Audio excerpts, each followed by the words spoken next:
は苦くてなかなか喉を通らない。それでも飲み込んでみせるさ、まだ道半ば。同じ鉄また踏まないために、あの日より強くなるしかない。キノコを振り払い近づいてく確信、諦めはしない、あがいてみせる。この世界ルール打ち壊すまで。出陣勝ち時明け、もう迷うことなかね。新たな力が俺のこと試そうとしていたって。高く旗を掲げ、大きな声叫べ。ネクストレベルにたどり着く道の強さこの手に。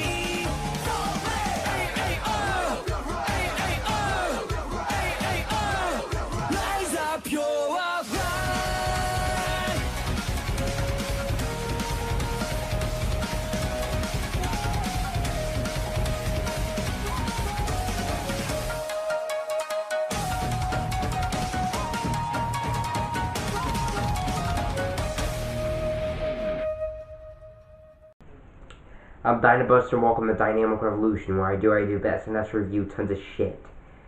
And today's movie is a perfect example of that. I'm of course talking about Bratz the movie.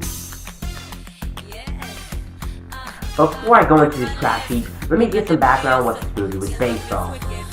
In 2001, MGA released the Bratz Dolls toy line, where it was a huge success, but not a dodger of controversy, since it received backlash for its horror-like nature, and it was an obvious ripoff of Barbie, and you're not wrong if you think that.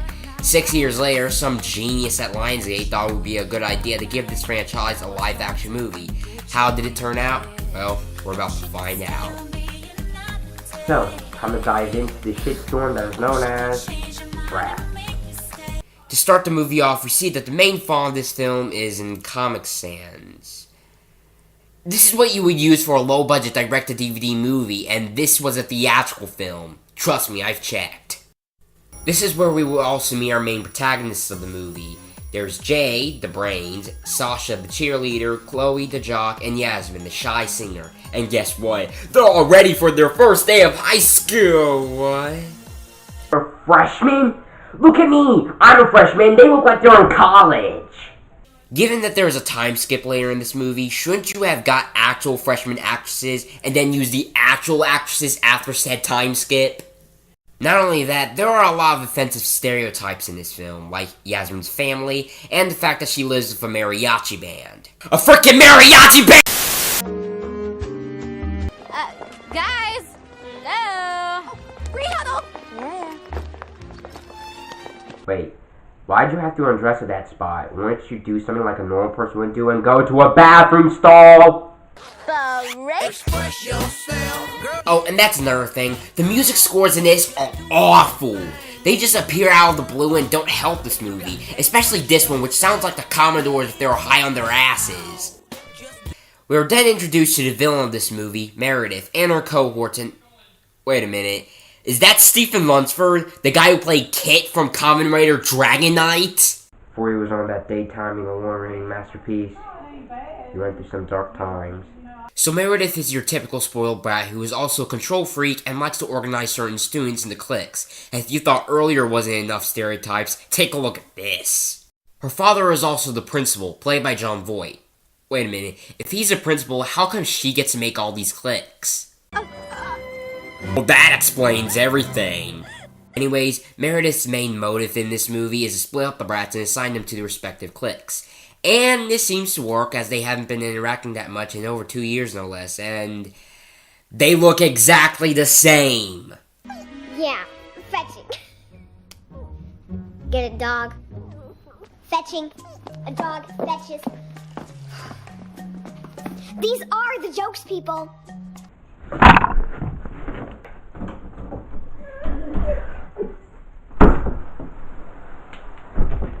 In the next scene, Meredith sees one of her cohorts talk to Chloe, and she doesn't like that. So she sends her dog to cause ruckus, where Chloe accidentally spills her food onto Jade, causing a chain of events that leads to a food fight that eventually gets the girls in detention for breaking the principal's bus, and they all reunite again, meaning it was all pointless to split them up.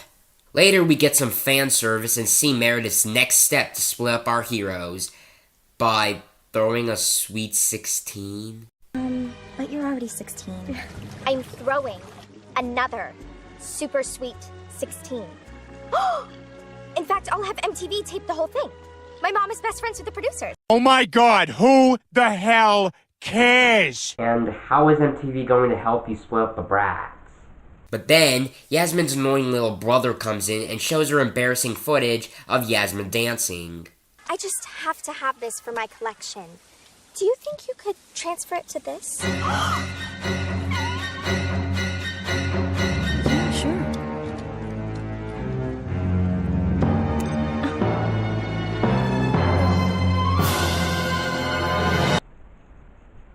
Wait, how is that threatening? I don't get it. Anyways, the Bratz decide to help Chloe's mom with the food and decide to cater for the party, dressed up as... Jesus! Look at that! They make Pennywise look modest! Clowns are supposed to be happy. Be happy. Why clowns? You're 16! Well, that's what you say you are. They eventually do make their costumes slimmer, but they just end up looking like Alice in Wonderland rejects. Then Meredith does a performance and... F to the A to the B-U-L-O-U-S. Yeah, yeah. Come on. F to the A to the B-U-L-O-U-S. Yeah. Hell no. It's your lucky day. You're standing in my presence. This is your lucky day. I'm like a slice of heaven. Oh, and do you want to know why this party was written into the script? You Bratz! Meredith then decides to reveal their dirty little secrets if they don't bail out of the talent show that's coming up. So to prevent that from happening, Yasmin decided to bail out. Don't know why she just doesn't tell them, but this suddenly breaks them up again. Only for them to reunite 3 minutes later in the f***ing movie! Meanwhile, at the talent show, Meredith does another lackluster performance and... You know it's all about me. You know it's all about me. Ha! Suck it, Meredith! When the Bratz arrive, Meredith arrives and reveals their dirty little secrets, only for it to backfire and inspire the people in the audience to reveal theirs.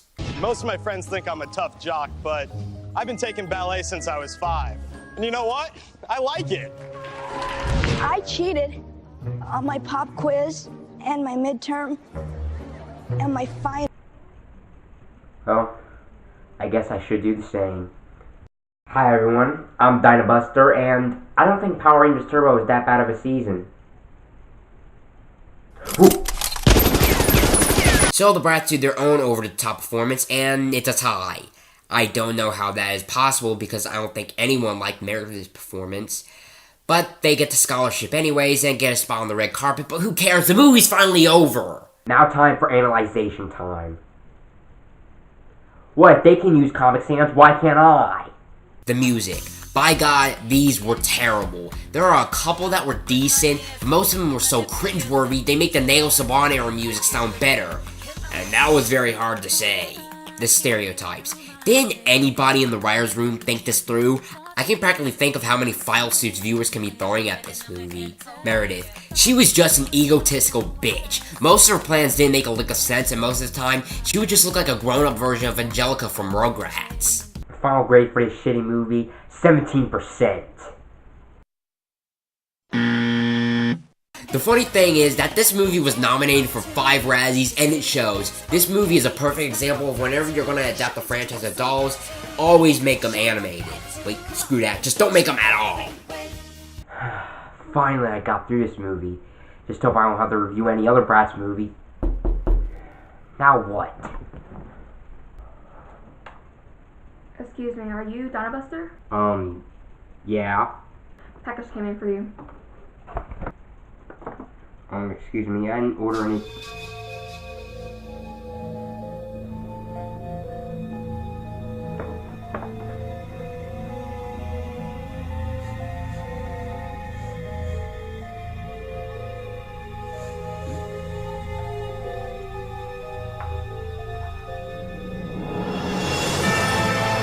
Oh my god!